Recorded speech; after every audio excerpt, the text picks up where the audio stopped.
yung mga suggested, ayan guys, so when you wish upon a star.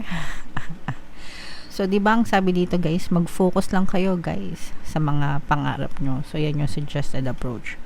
Mag-focus kayo sa mga pangarap nyo. Excuse me guys. When you wish upon a star. So, magmamanifest yung mga kahilingan nyo, yung mga desires nyo sa buhay. Basta, mag-focus lang kayo and wag kayong susuko, wag kayong mag-give up.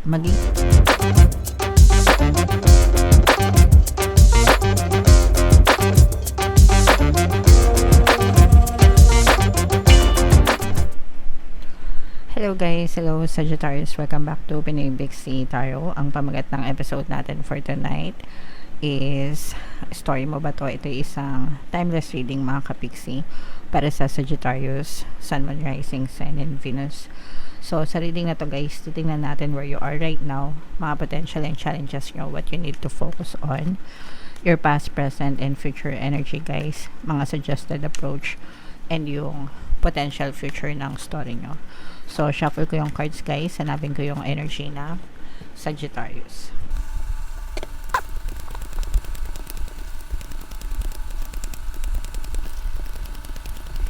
Ito guys. So, Sagittarius ka and represent ng Father of Wands sa ating spread. Kung ano na lang yung makaresonate sa inyo guys, take that message kasi hindi lahat ng mensahe ay magre-resonate. And by the way mga kapiksi, medyo may konting ubot sipon tayo kaya masakit yung lalamunan ko, so pasensya na kayo sa boses ko at saka ako medyo patigil-tigil ako magsalita. So, where you are right now, mga kapiksi, you're just enjoying your life. Guys, going with the flow. Kumbaga, parang bahala na si Batman, ganyan.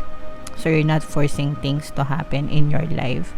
Parang ini-enjoy nyo lang kung ano yung meron kayo sa buhay nyo ngayon. Ini-enjoy nyo lang kung ano yung bigay sa inyo ni Lord, mga kapiksi. So, parang hindi naman sa easy go lucky, guys. Pero, parang magaan lang, no? Ginagaangan nyo lang guys yung pagdadala ng buhay nyo. Mga potential and challenges, this is more on potential mga kapiksi kasi ibig sabihin nito may mga unexpected na tulong, no? Na or unexpected na ganap, pwedeng unexpected na pagbabago, ganyan, na maaring ma-experience kayo sa buhay nyo, mga kapiksi. So, dito, kapag dumating ito sa buhay nyo guys, parang maglalagay ito or magdadagdag ito ng kulay sa buhay nyo, mga kapiksi. Kumbaga, kung masaya na kayo ngayon, mas lalo pa kayong magiging masaya, inspired, motivated, ganyan, sa inyong buhay. And yung kailangan nyong i-focus guys is yung mga gusto nyong i-manifest, no, sa buhay nyo. Always be focused sa mga goals nyo, sa mga gusto nyong ma-achieve, mga kapiksi. And the more na nagfo-focus kayo guys, the more na mas mabilis magma-manifest yung mga bagay na gusto nyo. Your energy flows where your attention goes, mga kapiksi. And kapag naka-focus yung attention nyo doon sa mga desires nyo, yun din yung ma-experience nyo sa buhay. Ganon din yung nangyayari kapag nakafocus yung attention nyo sa mga reklamo nyo, sa mga problema nyo, yun din yung na-experience nyo sa physical reality nyo. Kaya always choose to focus dun sa mga desires nyo imbis na sa mga reklamo nyo, mga kapiksi. Kayang-kaya nyo yan guys, okay? And in your recent past, mga kapiksi, you are very compassionate, no? Ibig sabihin, mabait talaga kayo, maunawain, malambot ang puso, mapagbigay, mapagmahal, ganyan. So,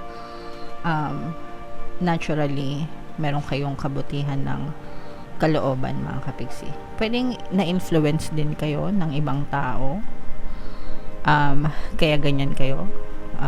Maaring may mga tumulong din sa inyo in the past, kaya parang binabalik mo lang din yung kabutihang loob na yon sa ibang tao, mga kapiksi.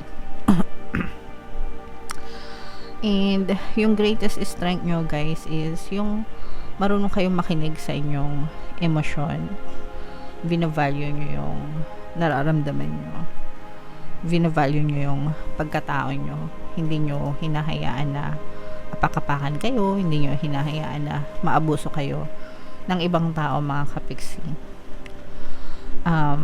Alam nyo kung kailan nyo dapat ipaglaban, okay, yung mga karapatan nyo sa buhay. Kaya hindi kayo basta-basta naaabuso ng ibang tao, guys. So yan yung greatest strength nyo. Marunong din kayo makinig sa inyong mga intuition, no? So your intuition helps you a lot para makaiwas ka sa mga tao, bagay, sitwasyon na nananamantala or mapanakit. And in the near future, guys, may mga magagandang balita na maaaring dumating sa inyo, especially pagdating sa kaperahan. Ito yung sinasabi ko sa inyo, no, na magkakaroon ng magandang kulay, di ba? So itong mga unexpected na tulong na to or unexpected na ganap na to, may kinalaman ito sa kaperahan, guys. So pwedeng negosyo, trabaho, pagkakakitaan.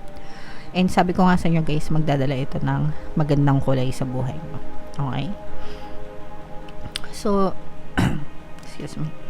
You will be so inspired and so motivated para sa kabuhayan nyo in general. Lalo na pag dumating itong good news na ito, mga kapiksi. Yung mga suggested, ayan, guys, oh. When you wish upon a star.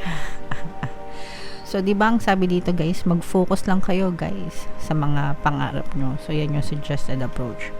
Mag-focus kayo sa mga pangarap nyo. Excuse me, guys. When you wish upon a star. So, magmamanifest yung mga kahilingan nyo, yung mga desires nyo sa buhay. Basta mag-focus lang kayo and wag kayong susuko, wag kayong mag-give up. Magiging makulay yung inyong kabuhayan, mga kapiksi. Trust me. Magkakaroon ng magandang kulay, magandang changes, magandang pagbabago. Magiging makulay talaga yung kabuhayan mo in general. What you need to know, mga kapiksi, is kung meron kayong mga negative emotions sa buhay nyo, negative na nararamdaman, mga galit, anger, hatred, resentment, grudges, ganyan. You have to learn to let them go. Hindi mabuting kinikim-kim yan. Wala yan na itutulong na maganda sa buhay nyo. Okay? So you have to learn to let them go. And instead, mag-focus kayo sa gratitude, pagpapasalamat. Mag-focus kayo sa magagandang bagay. And the more na nagfo-focus kayo doon, the more na may experience nyo sa buhay nyo. So, wag nyo nang intindihin mabuti yung mga kanigahan sa buhay. Your hopes and fears, this is more on hopes, guys. Mas lalo kayo magiging motivated sa buhay nyo. Magkakaroon kayo ng parang renewed sense of passion sa puso nyo.